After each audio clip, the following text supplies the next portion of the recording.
पहले दोस्तों welcome back to new video of this YouTube channel. आज हम लोग पढ़ने वाले हैं गोलीय दर्पणों द्वारा जो प्रतिबिंब बनने के नियम होते हैं वो कौन कौन से होते हैं। तो सब लोग जानते हैं कि गोलीय दर्पण होते हैं दो तरीके के, एक होता है उत्तल दर्पण और एक होता है अवतल दर्पण। ठीक है, तो सबसे पहले जानते हैं अवतल दर्पण में कैसे बनते हैं प्रतिबिंब। तो अगर वस्तु आपके अनंत पर रखी होगी तो उसका प्रतिबिंब आपको फोकस पर बनेगा और साइज क्या होगी, उसकी बिंदु साइज का होगा, प्रकृति वास्तविक एवं उल्टी होगी। ठीक, उसके बाद में सी से परे यानी कि सी के इस तरफ रखा होगा तो सी और एफ के बीच में प्रतिबिंब बनेगा। कैसा बनेगा?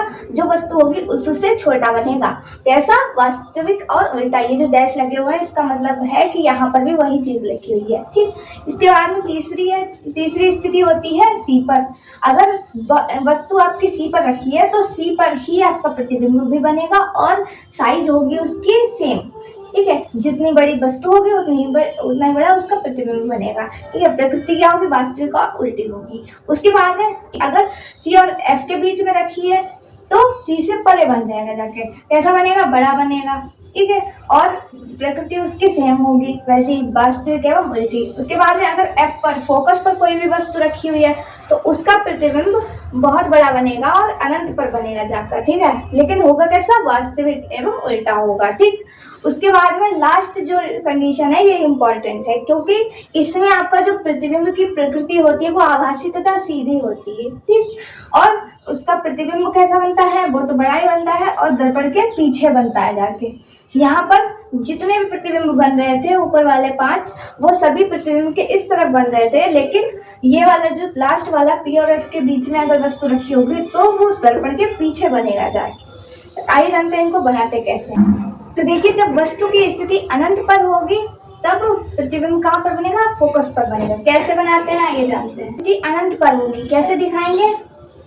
ये अवतल दर्पण है, ठीक है, और यहाँ से हमने इस पे पॉलिश दिखा रखी है इस तरह से।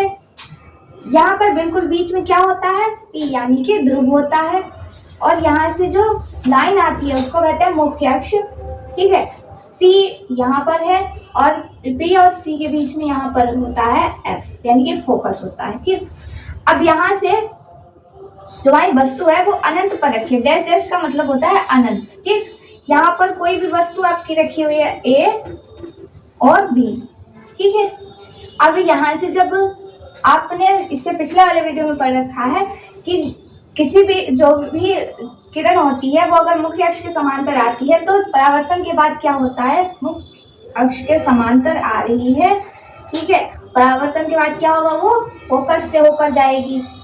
ये चली गई आई और परावर्तन हो गया तो फोकस से होकर जा रही है। ठीक, अब उसी तरीके से अब एक तरफ से तो हो गई, लेकिन दो किरणें हमेशा जो भी प्रतिबिंब बनेगा वो दो किरणों से मिलकर बनेगा। ठीक है, तो यहाँ से हम लोग बी से बी इस तरह से डालेंगे। जब वो यहाँ से मुख्य अक्ष के समांतर आएगी तो वो भी फोकस से होकर जाएगी। ठीक है, इस तरह से। तो जब यहाँ पर दोनों किरणों ने कहाँ पे काटा? एफ पर काटा, यानी कि यहाँ पर इसका प्रतिबिंब बनेगा। ठीक है, और ये कैसा प्रतिबिंब होगा? वास्तविक तथा सीधा, वास्तविक तथा उल्टा। ठीक है, जब वस्तु की स्थिति सी से परे होगी, पहले हमने अनंत पे रखा था, अब किस पे रखेंगे? सी पर रखेंगे। ठीक है, ये अवतल दर्पण है, इस पे इस तरह से पॉलिश दिखा सकते हैं। ठीक है, इसके बाद में यहाँ पर दर्पण का ध्रुव आ जाएगा, फिर उसके बाद में इस तरह से फोकस आ जाएगा, फिर उसके बाद यहाँ पे सी आ जाएगा और सी से परे यहाँ पर एक वस्तु रखी है ए और बी। ठीक है, तो जब इसके समांतर जाएगी तो फोकस से होकर जाएगी। ठीक है, ये आ गई फोकस से होकर। ठीक है, जब समांतर आपतित होगी मुख्य अक्ष के समांतर तो फोकस से होकर जाएगी परावर्तन के बाद कोई भी किरण, और जब सी से डाली जाएगी तो वो परावर्तन के बाद उसी दिशा में वापस लौट आएगी। तो ये जो उसका प्रतिबिंब बना है ये इस तरह से उल्टा एरो करके बनाते हैं, ए डैश बी डैश से इसको दिखाते हैं। ठीक है, और इसको कैसा प्रतिबिंब है? इसकी प्रकृति हो गई है वास्तविक तथा उल्टी। ठीक है, और कैसा है? वस्तु से छोटा है प्रतिबिंब, सी तथा एफ के बीच में बन रहा है और सी से परे इसकी स्थिति है वस्तु। अगर वस्तु सी पर रखी होगी तो उसका प्रतिबिंब भी सी पर ही बनेगा। कैसे? देखिए, ये अवतल दर्पण है, उस पर पॉलिश दिखा रखी है हमने। ये दर्पण का ध्रुव है, यहाँ से मुख्य अक्ष हो जाता है सी, ये एफ, ठीक है। ये पी यहाँ पर दिखा दे, ठीक है। अब वस्तु कहाँ पर रखी है? सी पर रखी हुई है, भाई हमने सी पर रख दी, ठीक। तो जब समांतर जाएगी मुख्य अक्ष के तो फोकस से ऊपर जाएगी, ठीक है। आगे फोकस से ऊपर परावर्तन के बाद, लेकिन जब फोकस पे डाली जाएगी तो वो समांतर आएगी, और जब ये समांतर आएगी तो कुछ इस तरह से कट करेगी कि ये बिल्कुल बराबर आए, ठीक है।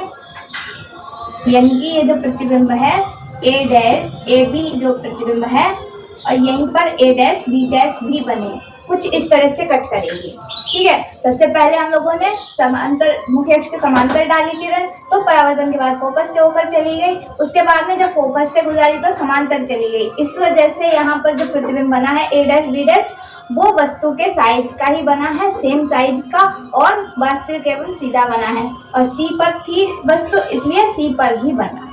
फोर्थ नंबर आता है सी तथा एफ के बीच में।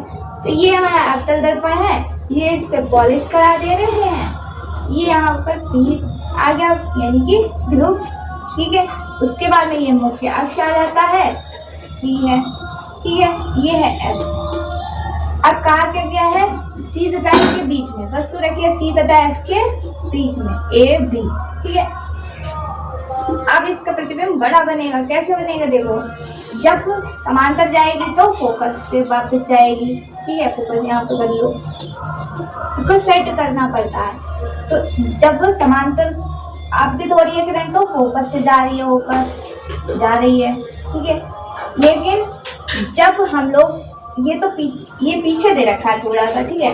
जब हम लोग क्या करेंगे, इसी से यहाँ पर से इस तरह से डालेंगे तो क्या होगी, इसी दिशा में, जब यहाँ से जा रही है तो इसी दिशा में वापस भी आएगी किरण परावर्तन के बाद, और जब परावर्तन के बाद वापस आएगी तो इसको क्या करेंगे, इस तरह से इसे मिलाएंगे, सी से पीछे की ओर लेकर जाएंगे, तो कट करेगी, और कट करने के बाद में ए डैश बी डैश जो हमें प्रतिबिंब मिलेगा वो वास्तविक तथा उल्टा मिलेगा, और क्या होगा, वस्तु से बड़ी साइज का होगा, और बनेगा कहाँ पर? सी से परे, यानी कि सी से इस तरफ। अब जैसे हमने पिछली बार डाला था वैसे ही इस बार भी हम लोग रखेंगे, लेकिन यहाँ पर फोकस पर रखना है। पिछली बार हमने कहाँ पर रखी थी वस्तु? सी और एफ के बीच में, इस बार फोकस पर रखेंगे वस्तु ए बी, ठीक है। मुख्य अक्ष के समांतर जा रही है तो फोकस से होकर वापस आएगी परावर्तन के बाद, ठीक है। ये आने लगी, और जब हम लोग इस तरह से सी से मिलती हुई डालेंगे इस एंगल से, ठीक है, तो इसी तरफ ये वापस भी आएगी, और जब इसको हम लोग पीछे तक लेकर आएंगे इस तरह से, तब ये मान लेते हैं कि अनंत पर कहीं मिल जाएगी जाकर। तो जब ये मिलेगी जाके तो क्या होगी, बहुत ही बड़ा प्रतिबिंब बनाएगी बड़े साइज में। ये प्रकृति क्या होगी, वास्तविक तथा उल्टी होगी, क्योंकि प्रतिबिंब किधर बन रहा है, इस तरफ ही बन रहा है, इसलिए। तो लास्ट आता है पी तथा एफ के बीच में। अगर वस्तु रखी होगी तब इस तरह से हम लोग पॉलिश करा देते हैं अवतल दर्पण की, ठीक है।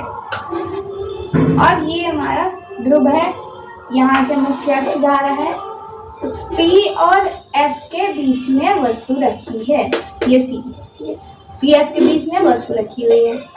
अब एक बार तो ये इस तरह से चली जाएगी, सी भी जाएगी और फोकस से ऊपर चली जाएगी इस तरह से, ठीक है, क्योंकि समांतर डालेंगे तो वो फोकस से ऊपर जाएगी, सीधी बात ये चलेगी पहले। अब उसके बाद में बचा कौन, पी ही तो बचा है, तो हम लोग इसके बाद में क्या करेंगे, पी पर डालेंगे। जब पी पर आपतित करेंगे किरण तो उसी एंगल में वो वापस भी जाएगी, ठीक। यहाँ पर क्या होगा कि इससे हम लोग पीछे बढ़ाएंगे इस लाइन को, मुख्य अक्ष को, क्योंकि जैसे इस तरफ है वैसे ही इस तरफ भी होगा मुख्य अक्ष, ठीक है। तो जैसे यहाँ पर पी जो दे रखा है, पूरे दर्पण में पी जो होता है वो एक होता है, बाकी सभी चीजें दो हो सकती हैं। जैसे कि यहाँ पर एफ है तो यहाँ पर एफ डैश भी होगा, ठीक है। यहाँ पर सी है तो सी डैश भी हो सकता है, ठीक है, हो सकता है, क्या होता है, ठीक। तो यहाँ से जब हम लोग इसे बढ़ाएंगे, पीछे के लिए बढ़ाएंगे, इस तरह से। तो ये एक जगह पर यहाँ दर्पण के पीछे कट करेगा। और इसे हम लोगों ने कैसे रखा है, बिल्कुल सीधे, जैसे ए बी हमारी रखी हुई थी वस्तु, वैसे ही ए डैश बी डैश को भी रखा है। क्यों रखा है, क्योंकि ये प्रतिबिंब आभासी तथा सीधा है, इसीलिए इसको सीधा एरो रखा हुआ है, ठीक है। और वहां पर क्या करते थे, उल्टा एरो बनाते थे। क्यों बनाते थे उल्टा एरो, क्योंकि वो वास्तविक और उल्टा प्रतिबिंब बनता था, इसलिए। तो यहाँ पर आभासी तथा सीधा प्रतिबिंब आप देख सकते हैं। कहाँ बना है, दर्पण के पीछे बन रहा है, दर्पण के पीछे बन रहा है, और ये दर्पण के सामने, ठीक है। और साइज कैसा है, बड़ा है, और पी एफ के बीच में वस्तु रखी, पी और एफ के बीच में वस्तु रखी हुई है।